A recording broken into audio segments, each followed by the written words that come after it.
திருவொற்றியூர் தியாகராஜ சுவாமி திருக்கோயிலில் மாசி தேர் திருவிழா வெகு விமர்சையாக நடைபெற்றது. அந்த காட்சிகளை பார்க்கலாம்.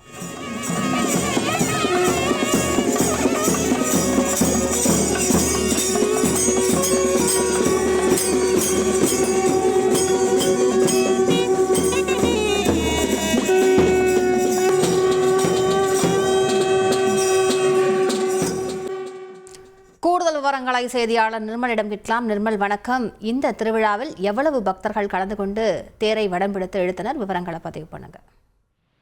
வணக்கம். பூலோக கைலாயம் என்று அழைக்கப்படும் வரலாற்று சிறப்புமிக்க 2000 ஆண்டு பழமையான திருவேற்றூர் தியாகராய சுவாமி வடிவுடையம்மன் திருக்கோவில் மாசி திருவிழா கடந்த 4ஆம் தேதி செவ்வாய்க்கிழமை அன்று கொடியேற்றத்துடன் தொடங்கியது. தினமும் சூரியன், சந்திரன், காளை, யானை, பூத வாகனத்தில் புஷ்ப பல்லாக்கில் ஒவ்வொரு நாளும் சந்திரசேகர், சிறுபுர சுந்தரி எழுந்தருளி பக்தர்களுக்கு காட்சியளித்தார். பிரம்மோற்சவத்தின் 7ஆம் பிரைவேட் லிமிடெட் கம்பெனி ஆரம்பிக்கலாமா இல்ல பார்ட்னர்ஷிப்ல ஆரம்பிக்கலாமா? எது கன்ஃபியூஷன்? ஒரு எக்ஸ்பர்ட் கிட்ட பேசிரோம். எப்படி பாஸ் வாலா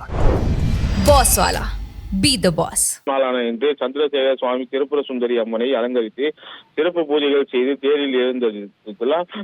இதில் இந்த நிகழ்வில் திருவேற்றூர் சட்டமன்ற உறுப்பினர் KP சங்கர், மாதாவரம் சுதர்சனம் மண்டல குழு தலைவர் தனியரசு, சமத்துவ மக்கள் கழக தலைவர் எர்ணாவூர் நாராயண் மற்றும் ஆயிரக்கணக்கான பக்தர்கள் கலந்து கொண்டு தேரை வடம் பிடித்து இழுத்தனர்.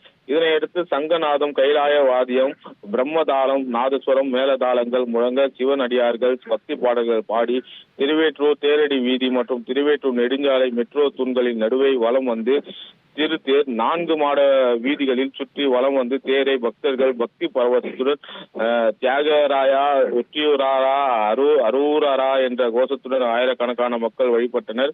தேரின் முன்பு பள்ளி மாணவர்கள் சிவன், பார்வதி, முருகன், வள்ளி, தேவானை, விநாயகர் வேடமணிந்து நடனமாடினர். அதே போல் பள்ளி மாணவிகள் பரதநாட்டியம், கோலாட்டம் ஆடி வந்தனர். மேலத்தாளங்கள் முழங்க பள்ளி குழந்தைகள் சிலம்பாட்டம் ஆடி வந்தனர். இந்த நிகழ்வில் கிட்டத்தட்ட ஒரு 10,000க்கும் மேற்பட்ட பக்தர்கள் கலந்து கொண்டனர். விவரங்களுக்கு நன்றி நிர்மல்.